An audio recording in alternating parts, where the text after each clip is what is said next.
all you beautiful souls. Thanks for joining me for another edition of Operation Tango Romeo, the trauma recovery podcast for veterans, first responders, and their families. One of my favorite topics is talking about equine assisted therapy.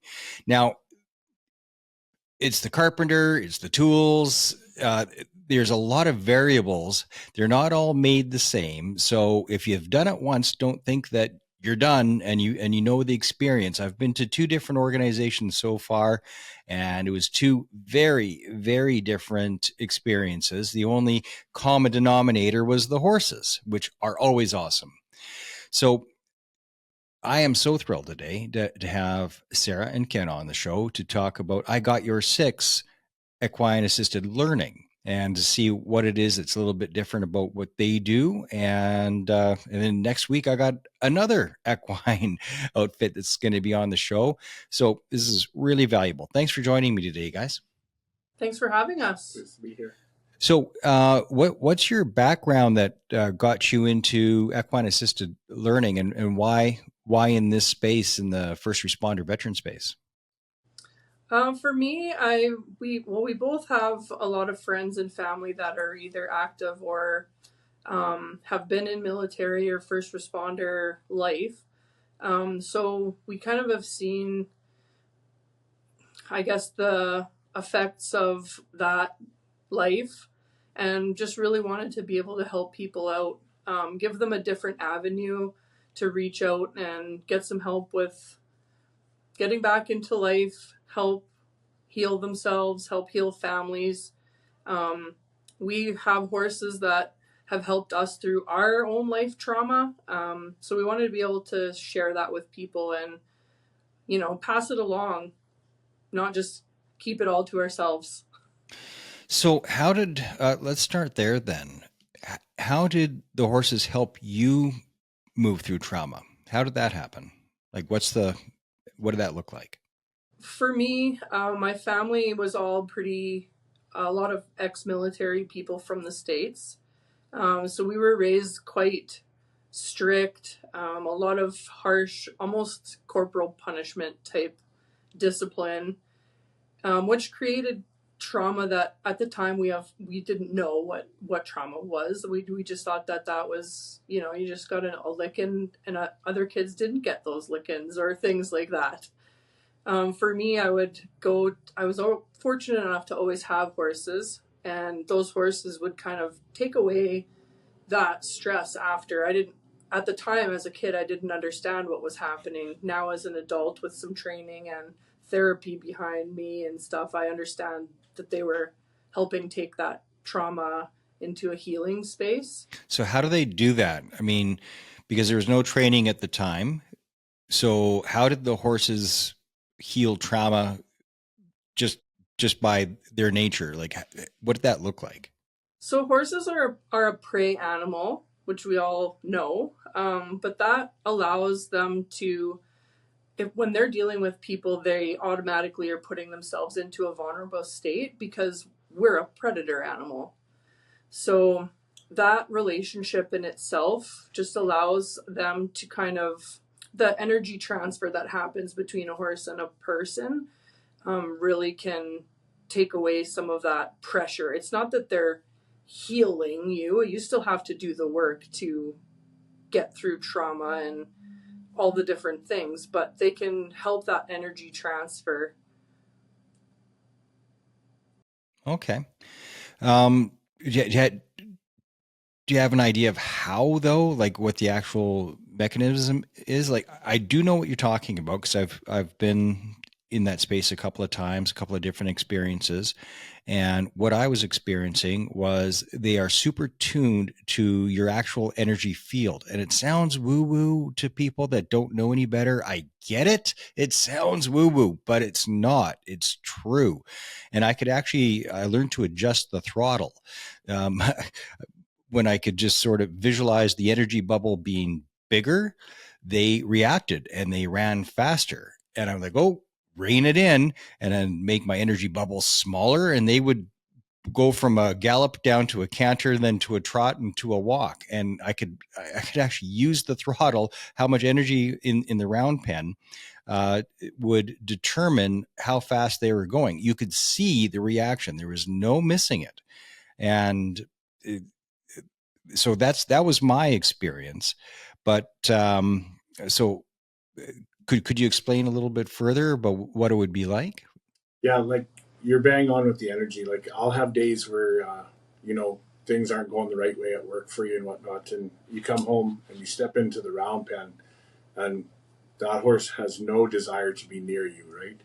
But as you let the stress out and start breathing and relaxing, the horse will start bending and coming to you to a point where they'll actually come up and be with you when they see that the energy's down. But if you go in there full of like your other emotions, they'll move away from you. They want nothing to do with you for that day. So really, what they live in the present. Like a horse doesn't remember what or cares what went on your day. They just like, wow, you're a bunch of energy. So yeah, it really helps guys that can't communicate. All of a sudden, they don't understand what you're saying with words, but they definitely pick up on your energy. An interesting thing, because it's something that I suffer with as well, is a generalized anxiety that when you just get used to it, it's just your normal operating. It's just how the day is every day. You're just used to it. It's just normal for you. So you don't even realize that you have that generalized anxiety, but the horses know. So they are a mirror to show you. It's like, I don't think I have anxiety. I don't think I have depression. The horses can tell that, that even though you're used to it and this is just your regular operating speed, they can pick up on it and they will mirror for you. So it's an interesting test working with the horses because there's no lying there. They know what's going 100%. on. So you see the mirror in the horses and lets you know where you're at. And some people, when they experience that for the first time, it's pretty disturbing because they thought, I'm good. I've got this. I'm good. I'm fine. Turns out, no, you're not. And the horse is able to show you that, and that self-awareness that creates situational awareness. And then you're able to self-regulate better because you know that there's a problem. If you don't know there's a problem, you can't do much about it. Is that hitting the nail on the head for you guys? 100%. Yeah. Yeah. That mirror that happens is exactly what we facilitate in the programs. So all of our programs are objective based. Whatever the objective is, it could be communication, leadership, whatever it is for that day. But those specific things are what we're going to be looking for in that mirrored energy for the day. And that's when, as the facilitator, I can come in and point out some people don't, like you said, they don't even realize that there was an issue there, and all of a sudden it's just like mind blown. And you can bring that back to the horse every time on what they show you about yourself that just happened, on that obstacle. Horses are interesting too. They show you peer support. When a horse, say, gets a fright, they saw a snake or something, and they're bouncing around and hopping, and they're just all wound up. The other horses come around, they surround that horse, and with calm energy to bring them down and help that horse regulate. And that's a great lesson of peer support. What we do for each other, whether we know it or not, but we're not conscious about it. Horses just do it automatically, but that's what we're supposed to do with each other for peer support. Somebody's in a total flap, center yourself, and the friends get centered and say, "That's okay, buddy. We're here," and Yeah. just be there with them with a calm energy, and to bring the person that's in a flap down to your energy level. Yeah. It's really interesting to watch. You can sometimes watch a group of people that's really wound up go in Mm. with a horse, and there's some horses that are better with certain types of groups of people. Like I have one horse that I would never put in a group with, say school aged kids that are really, a lot of bounding energy. And I have another one that he's not affected that by at all, and he can bring that whole energy down. So you kind of work together with that, and the horse can play a huge role in bringing down the energy of a whole group, or vice versa. The group can bring the energy of the horse up as well. And that's kind of my job as a facilitator, is to keep that equilibrium going so that everybody stays safe in the arena. In dog training, they say that the energy goes down the leash to the dog. Well, sort of. I mean, if the dog's on a leash, it's right in your bubble. Dogs pick up on energy. That's how they know when somebody's a bad guy. You know, it's like, oh, my dog would never hurt a fly, until there's an actual bad guy creeping in your yard and it turns into a wolf. It's like, what the hell? Fluffy, Yeah. what are you doing? Yeah, we probably have the most gentlest red heeler in the world, but if somebody new comes in the yard, he's between us and them, and then he fets them out, and then if he comes back to us and hair's down, you're good. Like, you're through the door kind of thing, right? So I just adopted a dog. She's half Rhodesian Ridgeback. So the ridge actually pops up like a mane all the way down her back. It's pretty freaking cool, but also has me thinking, I'm going to pay attention to that, because if somebody's coming in this yard and that mane goes up, my mane's going to go up too. Yeah, the animals are incredible. So what are some of the programs that, first of all, how long have you been running? So we opened up this spring. We kind of did some pilot programs, got going with, we do some date nights. We do a women's program that's a weekend seminar. And then we have some curriculum programs that are 8 or 12 week commitments. And it's on the weekends. We try to work. We understand people have jobs or they have other commitments too. And so do we. We work full time in addition to this. So weekends, and just try to help out where we can for now until we can grow a little bit bigger and get more full time. But right now we've been really focusing on the date nights, just because it's something easy to do that's with small groups that can still be very helpful for people. But going into winter, it's a little bit hard for people to commit to a big long program. So yeah. In spring, we'll be going full bore. Whereabouts are you situated? What's your 20? So we're 30 minutes east of Grand Prairie. We're just on the Smoky River near Besançon, Alberta. For anybody that hasn't been up there, it's a bit of a drive, but it's gorgeous. Absolute gorgeous area. But yeah, that's a bit of a drive. I'm at Buffalo Lake, so I am probably 8 hours from you. Oh wow. Yeah. I would guess, because I'm east of Red Deer. Okay, yeah. About an hour. So that would be about 8 hours, wouldn't it? Yeah. Depending. Well, if you cut 22 down, you can get to Red Deer in 5. But yeah, if you take the big stuff. Well, it depends how heavy your foot is on the pedal. Who's driving? Yeah, I got to get me a helicopter. So I assumed it was veterans and first responders that you serve. Is that correct? Yes. Okay. We do not have a problem with serving other types of people as well. We just want that to be our main focus. Mm-hmm. We just really saw that there was such a need for supports for those people in this area. But that's not to say that we wouldn't also help out another group of people that needed us or needed the horses. We just really want to focus on that type of people, because it hits close to home for us with how many close friends and family that we have. There's not the supports there that we felt were enough for those people, and we would like to do what we can to help and give back. Well, the equine modalities are just fantastic. Even if I grew up with horses, so I'm comfortable with them. But for the people that, that's a little bit scary, a 1,200-pound animal right there. getting used to it, just having that experience and learning a little bit about what it's like to work with a horse and have your hands on a horse.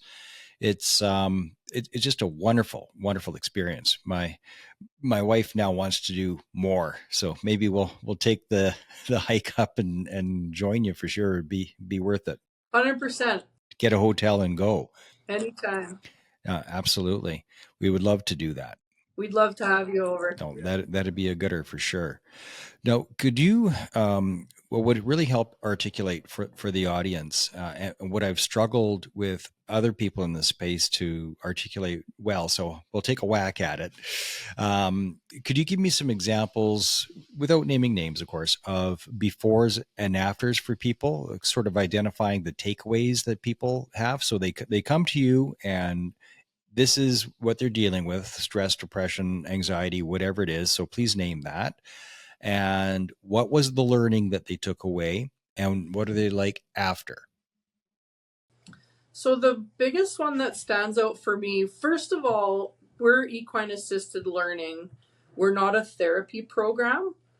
So it's a little bit different from the Can Praxis and stuff has like the therapy program, the therapy portion, and we're not that. We can by all means work together if you do have a therapist that you want to do this as part of therapy, and we can work with your therapist, but it would be in addition to the equine assisted learning. Not there's not a therapist here with us when we're working, or anything like that. So it's slightly different in that way. But we had one couple come to our place, and it was just supposed to be for a fun date night that was to build trust, communication skills with your partner. She came and she was absolutely terrified of horses. Like, I can't believe that he even convinced her to get through the gate. Like, she was terrified and she had zero confidence in any of this. By the end of the night, she was all over the horse. She was talking. She was putting input in and having just, she basically told us at the end that she had this epiphany that she was able to have a voice that she didn't think she could have before. And she was with that horse for an hour. That's the biggest one that stands out as just like the hugest transition that I wasn't expecting, I guess. She felt heard. She did. She felt heard, and she felt like she could speak up for herself and have that confidence and a voice, which was really amazing to see somebody have a transition like that. That's all we all want, is to feel heard and to be able to speak. People don't understand how important that is. And I've talked about it on the show without naming them. I got family members who grew up without feeling heard. And three out of three boys, a mess. One is no longer with us. He passed away from a drug overdose. And the other two suffer from hoarding and depression and isolation. And one can't function. He hasn't had a job in a decade. Why? Because when they were young, they didn't have a voice. And it's so crushing. So if you don't have a voice, then do I even exist? Like, who am I? How do you feel that you matter? How do you have self-confidence if you don't have a voice? If you try to say something, you're told to shut up, or that's stupid. It's brutal. So that's no small thing for that lady to say, this is the first time I feel like I've had a voice, that my voice matters, or that I have a voice at all. That's no small thing. That's amazing. Yeah, it was really awesome. What are some of the other takeaways that you've noticed people have had after going through one of your programs? We had a date night, another date night, and the couple came out, and one of the exercises they were working through, you actually can blindfold the one partner, and they have to rely on their other partner's words to guide them through. And so the man took the blindfold on in this one and got led through it. And without sight, he had to ask a lot of questions. And then all of a sudden, when we're done the objective, he's like, I get this. Like, there's so much that we don't communicate about in our relationship that I have to ask the questions. Like, I may think I understand, or, a lot of men don't technically really listen. We get the highlights and move on. But that's what he said, is like, he goes, moving forward, like, if I need to really listen to understand, not just listen to listen. We did a similar exercise, the can praxis, my wife and I, a couple of years ago, and I'm still thinking about it. I'm still processing it because I realize we were supposed to figure out a problem with the horses together. And I just took over and did it myself. And she was so upset, but I didn't even realize that's what I had done. I just need to get the project done. And I've been processing that for a couple of years, trying to figure out, why is that, Mark? Like, why did you do that? Then I realized, oh yeah, I was raised by wolves. I had to figure out everything. There was zero support. I figured out everything by myself, which is why today I'm a very creative person. And I built the house that I'm sitting in right now. I built the studio, right? I just figured it out. And that's because as a kid, that's what I had to do, because there's nobody there to teach me anything. I had to figure it out. And if I asked a question, I was being annoying, and so I had to do everything on my own. And here I am, 54 years old, and I'm still that guy. So being aware of that and going, oh, hang on, just because this is how I am doesn't mean this is how everybody is. And I got to learn to work well with others. Yeah. But I've never been able to really rely on others.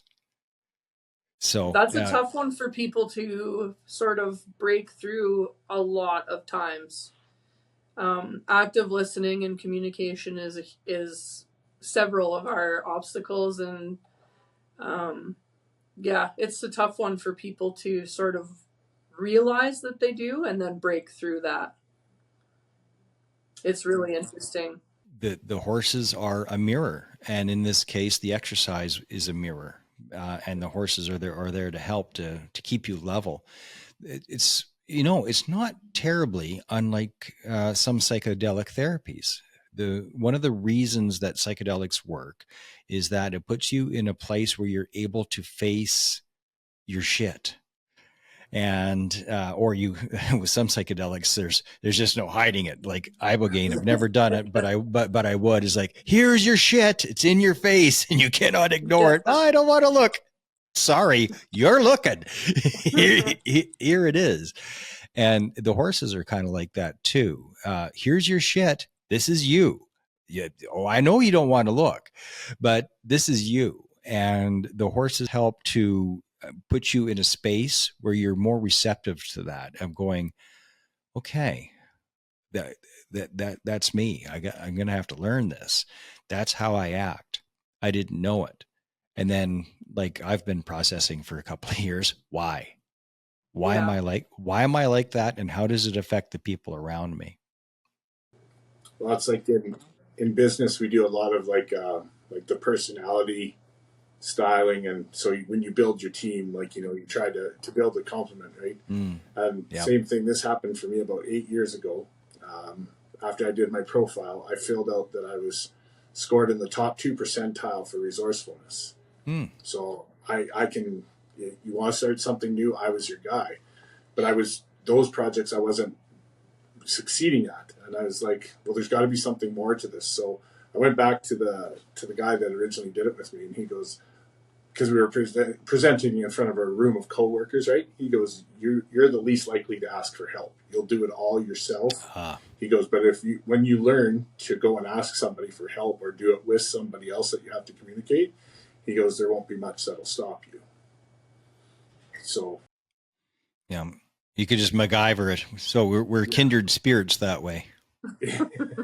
Yes. Yeah, just MacGyver it. Give me a ball of string and some bubble gum. I'll figure it out. Yeah. Any other takeaways that you've seen people have that stand out for you? One of our neighbors, she actually wasn't there doing a program. she came over to our house to help us do the photography for our website, actually. Nice. And it wasn't, I set up like some basic, just little obstacles or whatever, and people were just playing around, and the photographer was wandering around doing photos. And this lady's had a really stressful go of it for the last few years.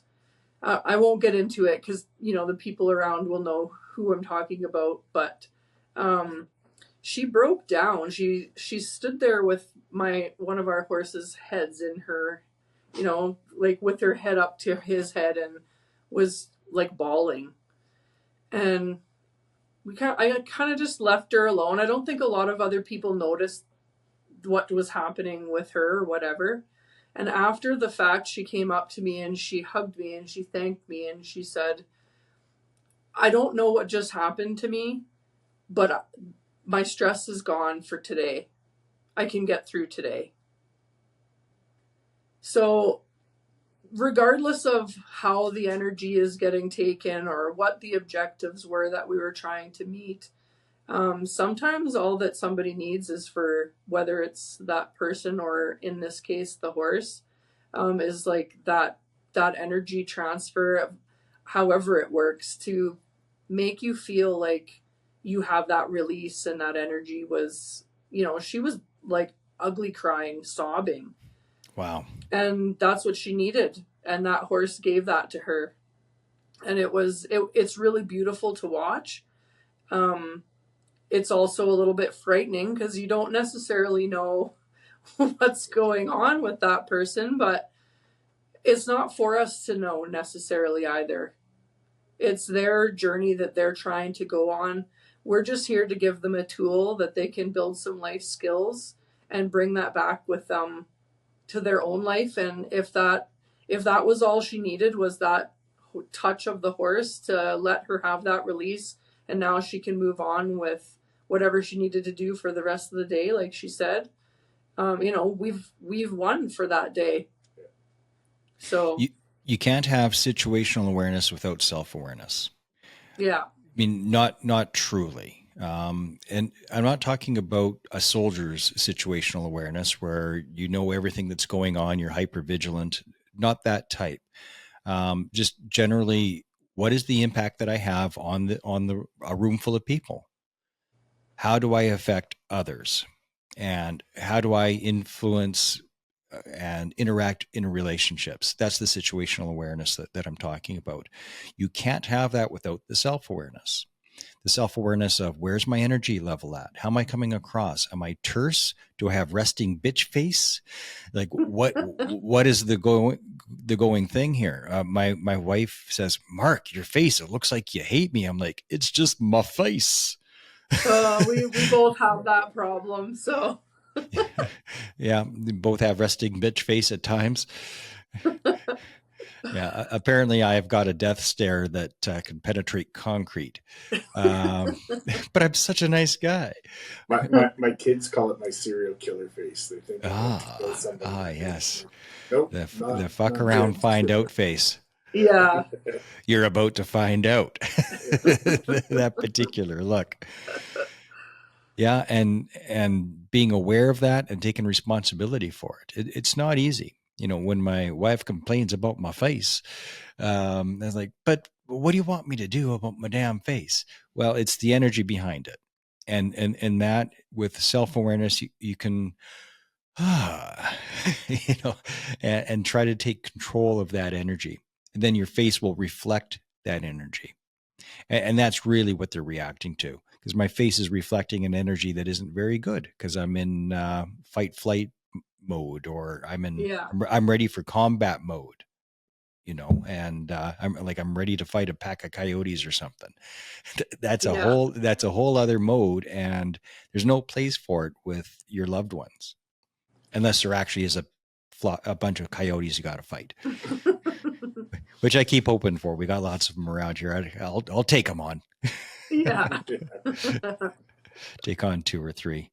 Well, guys, what's the best way for people to find you? Our website, GotYourSix.ca.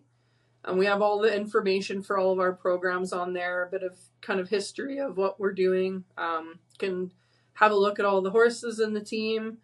We also have Facebook and Instagram, but to be quite honest, we're not the best social media people at this point. So we try, but the website has got the most information right now.